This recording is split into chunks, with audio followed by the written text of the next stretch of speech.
பசுபதியும் வந்து புலம்புறத பார்த்துட்டு அங்கே வெளியில அவங்க மாமாவும் வராங்க. அவங்க கிட்ட வந்து நடந்த விஷயத்தெல்லாம் சொல்றாங்க. "விஜய் ஏன் இப்படி மாறி போயிட்டாரு? எல்லாம் அந்த காவேரி தான். அவ சாவி குடுக்குறா, இவரு ஆடுறாரு. என்ன வந்து வெளிய அனுப்பிச்சுட்டாரு. சொந்த தம்பிய போய் இப்படி பண்ணியிருக்காரு. விஜய் இப்படிப்பட்டவரே கிடையாது. ஏன் இப்படி விஜய் மாறுனான்னே தெரியல." அப்படின்னு சொல்லிட்டு இருக்காங்க. எல்லாம் அந்த காவேரி தான். அதான் நான் சொன்னேன்ல, அவ மோசமான ஆளா தான் இருப்பா. அவள சும்மாவே விடக்கூடாது அப்படின்னு சொல்லிட்டு வெண்ணிலா சொல்றாங்க. "நீங்க சொல்றதெல்லாம் கரெக்ட்டு தான். இங்க பாரும்மா, நீயும் விஜயும் ஒண்ணு சேரணும்னா என்கிட்ட ஒரு ஐடியா இருக்கு. அதன்படி செஞ்சா கண்டிப்பா ஒண்ணு சேர்ந்துடலாம்.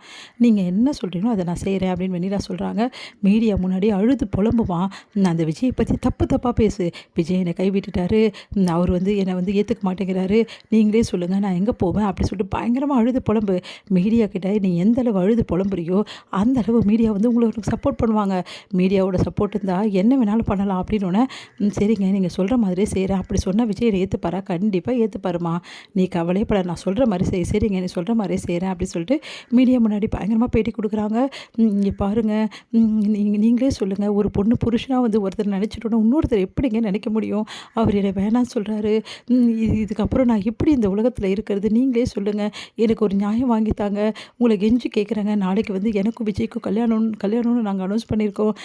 அந்த கல்யாணத்துக்கு நீங்க எல்லாருமே வரணும். எங்களுக்கு ஆசீர்வாதம் பண்ணணும். எங்களுக்கு நியாயத்த நீங்க வாங்கி தரணும். விஜய் பக்கம் நீங்க பேசினா தான் அவர் வந்து இந்த கல்யாணத்துக்கே வருவாரு. தயவுசெய்து ஹெல்ப் பண்ணுங்க அப்படின்னு சொல்லிட்டு அப்படியே கெஞ்சுறாங்க. அதெல்லாம் கேட்டு கண்டிப்பா உங்களுக்கு நாங்க ஹெல்ப் பண்றோம் மேடம் அப்படின்னு சொல்லிட்டு வந்தவங்கலாம் சொல்லிட்டு போறாங்க. எல்லாம் ரொம்ப சந்தோஷப்படுறாங்க வெண்ணிலா. இந்த பேட்டிய வந்து டிவில வந்து ஒளிபரப்பு பண்றாங்க. அத பார்த்துட்டு வந்து தாத்தா, பாட்டியும் வந்து விஜய் கிட்ட காட்டுறாங்க. விஜய் வந்து அத பார்த்துட்டு பயங்கரமா அதிர்ச்சி அடைகிறாரு.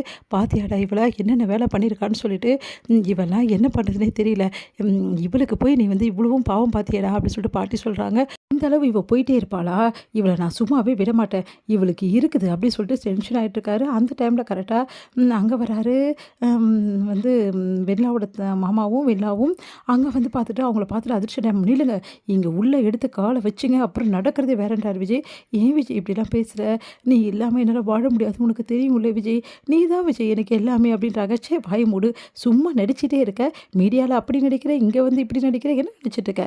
உன் நடிப்பெல்லாம் வந்து நான் பார்த்துட்டு ஏமாறுவேன்னு நடிச்சிட்டு இருக்கியா? அதுக்கெல்லாம் வேற ஆள பாரு. ச்சே நீ எல்லாம் ஒரு பொண்ணா? உன்ன பார்த்தாவே எனக்கு அருவெறுப்பா இருக்கு. ஏன் விஜய் இப்படிலாம் பேசுற? வேற என்ன பேசுவா? இஷ்டத்துக்கும் பேட்டி குடுக்குற. இங்க வந்து அப்படியே நடிக்கிற.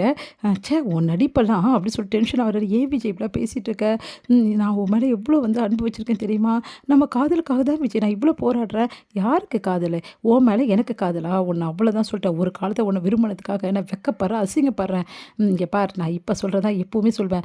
என் பொண்டாட்டி தான் என் மனசுல இருக்கா. என் மனசு ஃபுல்லா என் காவேரி தான் இருக்கா. என் காவேரி தவிர எனக்கு யாரும் முக்கியம் இல்ல. இப்ப வந்து அவளுக்காக இவ்வளோ வந்து சப்போர்ட் பண்றியா நீ? அவ வந்து காசுக்காக தான் நடிக்க வந்தா." அப்படின்னோனே செம்ம டென்ஷன். "யார் காசுக்காக நடிக்க வந்தது?" அவ்வளோதான் சொல்லிட்டேன். "என் பொண்டாட்டிய பத்தி தப்பா பேசுற. எங்களுக்குள்ள 1000 இருக்கும். அத கேட்க நீ யாருடி? மரியாதையா இங்கேருந்து போயிடு. உன்ன பார்க்க எனக்கு வெறுப்பா இருக்கு. அவள பார்த்தா சந்தோஷமா இருக்கு. என்ன பார்த்தா வெறுப்பா?" "ஆமாடி. எனக்கு அவள பார்த்தா சந்தோஷமா தான் இருக்கு. எனக்கு அவ தான் முக்கியம். மரியாதையா இங்கேருந்து போயிடு. இங்க பாரு விஜய், நீ என்ன சொன்னாலும் சரி நான் போக மாட்டேன். நீ போலன்னா அசிங்கப்பட்டு தான் போவ. மரியாதையா போயிடு" அப்படின்றாரு. அத கேட்டுட்டு செம்ம டென்ஷன். "இங்க பாரு விஜய், நாளைக்கு காலையில உனக்கும் எனக்கும் கல்யாணம். நம்ம 2 பேரும் கல்யாணம் பண்ணிட்டு இங்க வருவோம். தாத்தா, பாட்டி ஆசீர்வாதம் பண்ணுவோம். இது நடக்க தான் போகுது. நாளைக்கு நீ கல்யாணத்துக்கு வந்து சேரு. காண்டி நாளைக்கு கல்யாணம் நடக்கல, நடக்கிறது வேற" அப்படின்னு சொல்லிட்டு போறாங்க. அதையெல்லாம் கேட்டு வந்து தாத்தாவும் பாட்டி, "என்னடா இவ இவ்வளோ சொல்லி கூட இப்படி பண்றா?" அப்படின்னோனே, வெண்ணிலா வந்து ரொம்ப பிடிவாதமா இருக்கா. தயவு செய்து வந்து நாளைக்கு அவ கழுத்துல தாலி கட்டுங்க. இல்லைன்னா அதுக்கப்புறம் எங்க பொண்ணு எனக்கு கிடைக்க மாட்டா. உங்கள கெஞ்சி கேட்குறேன் தம்பி. "இங்க பாருயா, உன் நடிப்பெல்லாம் நாங்க ஏமாறுறதுக்கு இல்ல. இப்ப அவ நடிச்சிட்டு போனா அடுத்து நீ நடிக்கிறியா? உங்க குடும்பமே இதான் வேலையா? மரியாதையா போயிடு" அப்படின்னு சொல்லிட்டு டென்ஷன் ஆறாரு விஜய்.